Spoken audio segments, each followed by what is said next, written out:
SV news కు స్వాగతం. ముందుగా హెడ్లైన్స్. 50% రిజర్వేషన్ల పరిమితిని ఎత్తివేయాలి రాహుల్.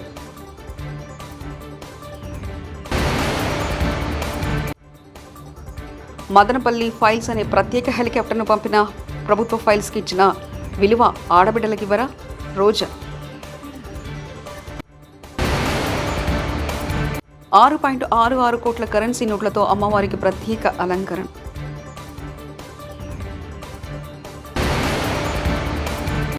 ఒకే చోట అష్టాదశ శక్తిపీఠాలు నిర్మల్లో ఆకట్టుకున్న రాజశ్యామల పీఠం.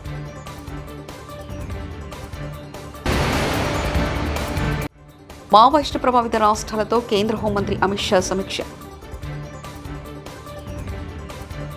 తెలంగాణలో రైతులకు రుణమాఫీ చేస్తామని కాంగ్రెస్ పార్టీ బూటకపు హామీ ఇచ్చిందని, ఈనాటికి అక్కడ రైతులు రుణమాఫీ కోసం ఎదురు చూస్తున్నారని ప్రధాని మోదీ అన్నారు. కర్ణాటకలోని బీజేపీ హయాంలో చేపట్టిన నీటిపారుదల పథకాలను ప్రస్తుత కాంగ్రెస్ ప్రభుత్వం నిలిపివేసిందని ఆరోపించారు. శనివారం మహారాష్ట్రలోని వాసిం జిల్లాలో వ్యవసాయ పశుసంవర్ధక శాఖకు సంబంధించి 23,300 కోట్ల విలువైన ప్రాజెక్టులకు ప్రధాని మోదీ ప్రారంభించారు. ఈ సందర్భంగా నిర్వహించిన సభలో ఆయన మాట్లాడారు. కాంగ్రెస్ ప్రభుత్వం రైతులకు ఇరిగేషన్ ప్రాజెక్టులను ఉద్దేశించిన సొమ్ములో అవినీతికి పాల్పడుతున్నాయని, రైతుల జీవితాలను దుర్భరం చేస్తున్నాయని విమర్శించారు. కాంగ్రెస్ను అర్బన్ నక్సలిస్ట్ ముఠా నడుపుతుందని, ప్రజలు ఐక్యంగా ఉండి ఆ పార్టీ ప్రమాదకర ఎజెండాను తిప్పికొట్టాలన్నారు. బ్రిటిష్ ప్రభుత్వం బంజారాలను వేధించిందని, బ్రిటిషర్లు దేశాన్ని వదిలి వెళ్లిపోయిన తర్వాత ఆ వేధింపులను కాంగ్రెస్ కొనసాగించిందన్నారు.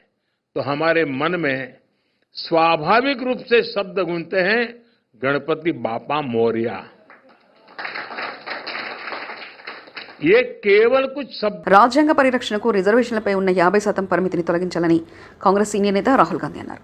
ఇందుకోసం పార్లమెంట్లో చట్టాల ఆమోదానికి కాంగ్రెస్ సారథ్యంలోని ఇండియా కూటమి కృషి చేస్తుందని హామీ ఇచ్చారు.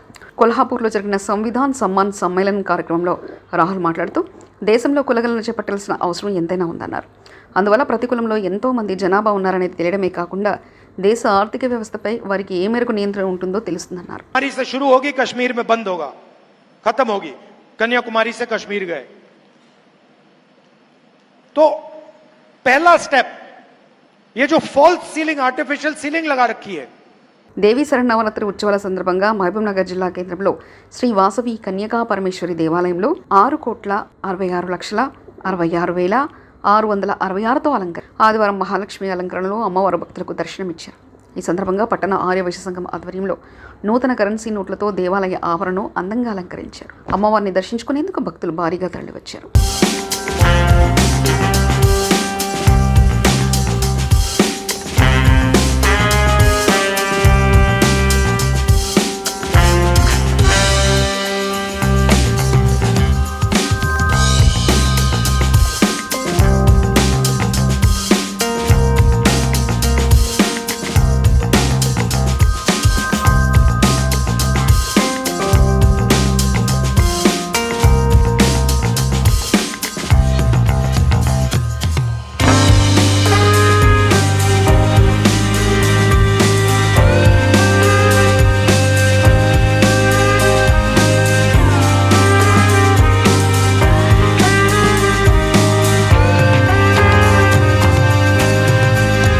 నిర్మల్లోని శ్రీ రాజశ్యామల పీఠం భక్తులకు తన్మయత్వాన్ని అందిస్తుంది. స్థానిక బగల్పేట్ శివార్లో రాజశ్యామలదేవి ఆలయ ప్రాంగణంలో దుర్గా శరన్నవరాత్రి వేడుకల్లో భాగంగా దశసింహ ఉద్భవమైన ప్రచండ చండికా ప్రతిమను నెలకొల్పారు. అమ్మవారి విగ్రహాన్ని ప్రతిష్ఠించి నిత్యం పూజలు నిర్వహిస్తున్నారు. దేశంలోని వివిధ ప్రాంతాల్లో సుప్రసిద్ధమైన శక్తిపీఠాల్లోని అమ్మవారి ప్రతిరూపాలను ఇక్కడ నెలకొల్పారు.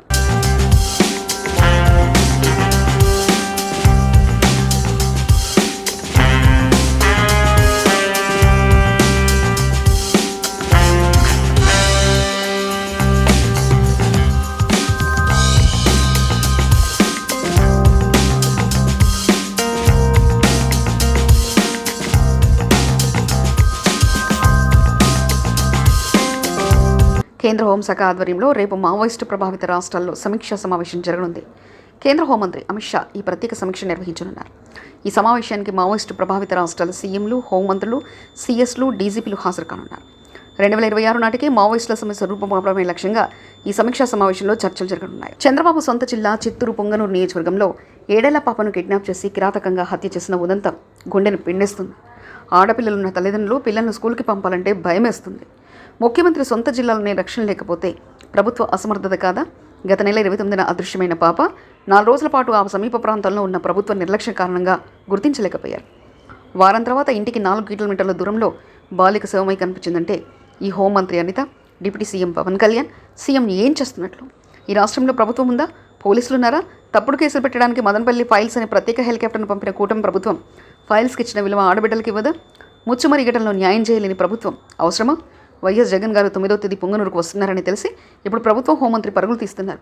తక్షణం పొంగనూరు ఘటన నిందితుల్ని అరెస్ట్ చేయాలంటూ రోజా వ్యాఖ్యానించారు. తల్లిదండ్రులు కంప్లైంట్ ఇచ్చినా పోలీసులు పట్టించుకోకపోవటం వల్ల ఆ అమ్మాయి ఆ ఇంటికి 4 కిలోమీటర్ల దూరంలో ఉన్న సమ్మర్ స్టోరేజ్ లో శవమై తేలింది అంటే మరి హోంమంత్రి ఏం చేస్తున్నట్టు, ఈ ముఖ్యమంత్రి ఏం చేస్తున్నట్టు, ఈ డిప్యూటీ ముఖ్యమంత్రి ఏం చేస్తున్నట్టు అని నేను అడుగుతున్నాను. ప్రజల్ని పట్టించుకోరు, ఆడవాళ్ళ భద్రత పట్టించుకోరు, చిన్న బిడ్డల్ని చంపేస్తున్నా కూడా పట్టించుకోరు. అసలు ఈ రాష్ట్రంలో ప్రభుత్వం ఉందా? పోలీసులు ఉన్నారా? అసలు ఏం చేస్తున్నారు వీళ్ళంతా? మాకు అర్థం కావట్లేదు. నిజంగా ఈరోజు ఈ రాష్ట్రంలో మీరు చూస్తే ఎంతసేపు పోలీసుల్ని తమ కక్ష సాధింపు చర్యల కోసం, తమ రెడ్ బుక్ రాజ్యాంగంలో ఎవరి పేర్లైతే రాసుకున్నారో వాళ్ళ మీద ఎలా తప్పుడు కేసులు పెట్టాలా, వాళ్ళని ఎలా కొట్టాలా, వాళ్ళని ఏ విధంగా కేసుల్లో ఇరికించాలా అన్న దాని మీదే పోలీసులు ఉపయోగిస్తున్నారు. కానీ ఈ రాష్ట్రంలో మహిళల భద్రత కోసం కానీ, పసిబిడ్డల భద్రత కోసం కానీ, చిన్న బిడ్డల భద్రత కోసం కానీ ఎప్పుడైనా ఉపయోగించారని నేను అడుగుతున్నా. మదనపల్లిలో ఫైల్ కాలితే హెలికాప్టర్లో డీజీపీ గారిని పంపిస్తారు. కానీ ఈ రాష్ట్రంలో ఆడపిల్లల్ని కిడ్నాప్ చేసినా, చంపేసినా, రేప్ చేసినా మట్టు హెలికాప్టర్లలో డీజీపీని పంపి ఆ ఫైళ్లకు ఉన్న విలువ కూడా ఆడపిల్లలకి లేదా మీ ప్రభుత్వంలో? ఈరోజు ఎంత సిగ్గుచేటంటే ముఖ్యమంత్రి గారి సొంత జిల్లా చిత్తూరులోనే ఇలా జరిగిందంటే ఇక రాష్ట్రంలో ఎలాంటి పరిస్థితులు ఉన్నాయో ఒకసారి ఆలోచించండి. మీరే చూసారు, గుడ్లవల్లేరులో 300 మంది ఆడపిల్లలు తమకు అన్యాయం జరుగుతుంది, బాత్రూమ్ లో కెమెరాలు పెట్టారని చెప్పి ఏడిస్తే కూడా వాళ్ళని భయపెట్టి, వాళ్ళని కొట్టి, లీవులు ఇచ్చి వాళ్ళ ఇంటికి పంపించేసి కేసు క్లోజ్ చేశారు. కానీ ఏ రోజైనా హోంమంత్రి గాని ఆ ప్రభుత్వం నుంచి ఎవరైనా ఒకరు పోయి వాళ్ళ ఆవేదన ఏంటి అని తెలుసుకుని దానికి పరిష్కారం చెప్పారా? ముచ్చుమరిలో 9 ఏళ్ల పాప ముక్కలు చేసి చంపేస్తే ఆ శవాన్ని ఇచ్చేదానికి కూడా మీకు సమర్థత లేదు. ఆ తల్లిదండ్రులు ముఖ్యమంత్రి గారు రావాలి, హోంమంత్రి గారు రావాలి, మా బిడ్డను మాకు ఇవ్వాలి అని చెప్పి అడుగుతుంటే కూడా పట్టించుకోలేదు మీరు. మీకు ఆడవాళ్ళంటే నిర్లక్ష్యం. నిజంగా అదే చంద్రబాబు నాయుడు ఎక్కడైతే నివసిస్తున్నాడో విజయవాడలో లోకేష్ నియోజకవర్గంలో ఒకే రోజులో 24 గంటల్లో 3 మైనర్ బాలికల మీద అఘాయిత్యం జరిగిందంటే ఇంతకన్నా సిగ్గుచెడ్డ ఏమైనా ఉందా? పరిపాలించేదానికి చంద్రబాబు నాయుడుకి కానీ, హోంమంత్రికి కానీ, లోకేష్కి కానీ అసలు అర్హత ఉందా నేను అడుగుతున్నాను. అసలు హోంమంత్రి గారు అయితే ఆమె పక్క నియోజకవర్గం యలమంచల్ నియోజకవర్గం రాంబిల్లిలో ఒక కుటుంబం, ఒక నేరస్తుడు తమ బిడ్డని బెదిరిస్తున్నాడు, కాపాడండి అని అడిగినా కూడా పట్టించుకోలేదు. ఆ నేరస్తుడు జైల్లో నుంచి బెయిల్ తీసుకొని వచ్చి ఆ అమ్మాయిని చంపేసినా కూడా దిక్కులేని పరిస్థితి. ఇంకెందుకు హోంమంత్రి? హోంమంత్రి ఒక ఆడపిల్ల, ఖచ్చితంగా ఆడవాళ్ళ గురించి తెలుసుకొని ఆడవాళ్ళకి న్యాయం చేస్తుందన్న నమ్మకంలో ఈరోజు ఏ విధంగా మట్టేశారో మనం చూస్తున్నాం. ఈ రోజు కూడా మీరు చూస్తే జగన్మోహన్ రెడ్డి గారు పొంగునూరుకి 9వ తేదీ వస్తున్నారు అని తెలియగానే ఎక్కడ తమ ప్రభుత్వ అసమర్థన పరిపాలన బయటకు వస్తుందో రాష్ట్రంలో ఉచిత ఇసుక అంటూ ప్రజలకు చంద్రబాబు టోపీ పెట్టారంటూ వైఎస్ఆర్సీపీ నేత మాజీ ఎమ్మెల్యే డీజేఆర్ సుధాకర్ బాబు మండిపడ్డారు. ఆదివారం రోజు ఆయన తాడేపల్లిలోని వైఎస్ఆర్సీపీ కేంద్ర కార్యాలయంలో మీడియా సమావేశంలో మాట్లాడుతూ ఉచిత ఇసుక హామీని చంద్రబాబు సర్కారు గాలికి వదిలేశానని, ఇసుకను సామాన్యులకు అందకుండా చేస్తున్నారని ధ్వజమెత్తారు. మాట ఇవ్వడంతో పాటు దాన్ని విస్తృతంగా ప్రచారం చేశారు. వారు చేసిన ప్రచారంలో ఇసుకని పూర్తిగా ప్రజలు వారికి నచ్చిన ప్రదేశంలోకి వెళ్లి కావలసినంత ఇసుకని తెచ్చుకునే విధంగా నా విధానం ఉండబోతుంది అని ఎన్నికల హామీలో వారు చెప్పారు. అమాయకులైన ఆంధ్ర రాష్ట్ర ప్రజలు చంద్రబాబు నాయుడు గారి మాయమాటలు నమ్మి ఓటేసిన తదుపరి ఈ రోజున అది ఒక అందని బంగారంగా సామాన్యులకు అసలు అందుబాటులో లేని కార్యక్రమంగా మారిపోయింది. జనరల్ గా చంద్రబాబు నాయుడు గారు అంటేనే మాటల గారడీ చేస్తాడని, ప్రచార ఆర్భాటం ఎక్కువగా ఉంటుందని, సామాన్యులకు ఏ రోజున తెలుగుదేశం పార్టీ ప్రభుత్వం అందుబాటులో లేదనేది జగమెరిగిన సత్యం. అది అనేక మార్లు వారు ముఖ్యమంత్రి అయిన ప్రతిసారి అది నిరూపించుకుంటూనే వచ్చారు. చంద్రబాబు నాయుడు గారు అంటేనే మాటల గారడి, ప్రచార ఆర్భాటం, హామీలను తొంగలో తొక్కటం, అది వారి యొక్క బ్రాండింగ్ అన్నమాట. ఈ భారతదేశ రాజకీయాలలో అంత మాట తప్పే రాజకీయ నాయకుడిని మనం ఎక్కడ చూసుండు. వారితోటి ఇప్పుడు జనసేన, బీజేపీ కూడా కలిశారు. 2014-19 కాలంలో జరిగిన దోపిడీ కన్నా, అంటే 2014-19లో చంద్రబాబు నాయుడు ఇదే జనసేన పార్టీ, బీజేపీ సంయుక్తంగా ఏర్పాటు చేసిన ఆనాటి ప్రభుత్వం కన్నా ఈ రోజున ఈ ప్రభుత్వం భారీ స్కామ్ చేసిందని చెప్పి ప్రకటిస్తున్నాం. ప్రజలను పూర్తిగా మోసం చేసిందని చెప్తున్నాం. వైఎస్ జగన్మోహన్ రెడ్డి గారి ప్రభుత్వం తీసుకొచ్చిన ఇసుక విధానం వల్ల సుమారుగా 3,825 కోట్ల రూపాయలు. విజయనగర పట్టణంలోని రింగ్ రోడ్ శ్రీ కళ్యాణ వెంకటేశ్వర స్వామి ఆలయంలో 23వ బ్రహ్మోత్సవాలు వైభవంగా జరుగుతున్నాయి.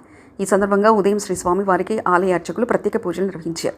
ఆలయ ప్రాంగణంలో ఆలయ వేద పండితులు పిసపాటి రామకృష్ణాచార్యులు, పిసపాటి సంపత్కరామాచార్యాచార్యులు సుదర్శన హోమం నిర్వహించారు.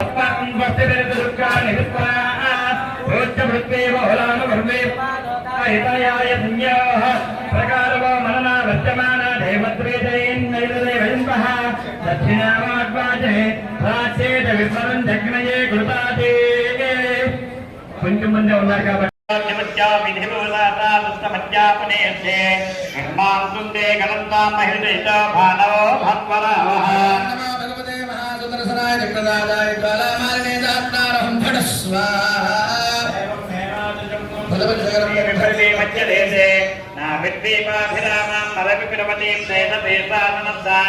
నేమింపర్యాయ భూమందిన కిరకిరణ దుష్టదీప పరీచ ప్రీత్యేవ చక్రవాలాచల ఇవ విరసన్నస్సు దివ్యాస్త్రరత్నిః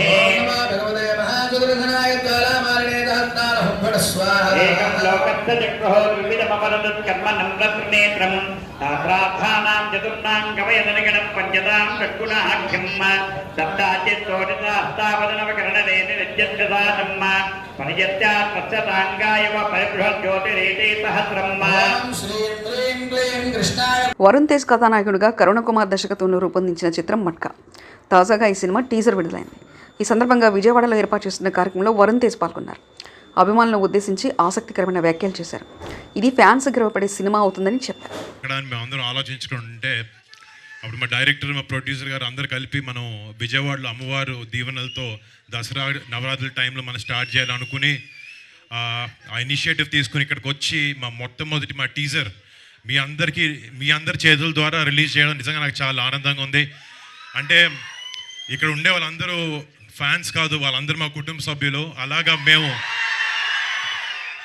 మా బాబాయ్, మా పెద్దనాన్న అందరూ వాళ్ళందరినీ ఎన్నో సంవత్సరాల నుంచి ఆదరిస్తాను. మీ అందరికీ ఇక్కడికి వచ్చి నాకు కూడా భుజం మీద చేసి సపోర్ట్ చేస్తున్న మీ అందరికీ పేరు పేరు నా పెద్ద పెద్ద థ్యాంక్స్. టీజర్ ఎలా ఉందండి? నచ్చిందా? అంటే అంటే కొన్ని చిన్న తప్పులు జరిగినాయి లాస్ట్ 2-3 సినిమాలో. బట్ గద్దలకొండ గణేష్ సినిమా తర్వాత నాతో చాలామంది 50% రిజర్వేషన్ల పరిమితిని ఎత్తివేయాలి రాహుల్.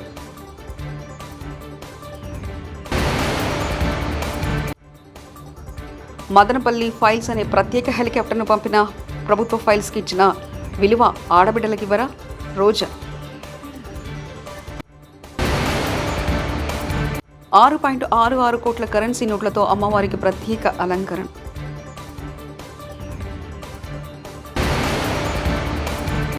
ఒకే చోట అష్టాదశ శక్తిపీఠాలు. నిర్మల్లో ఆకట్టుకున్న రాజశ్యామల పీఠం.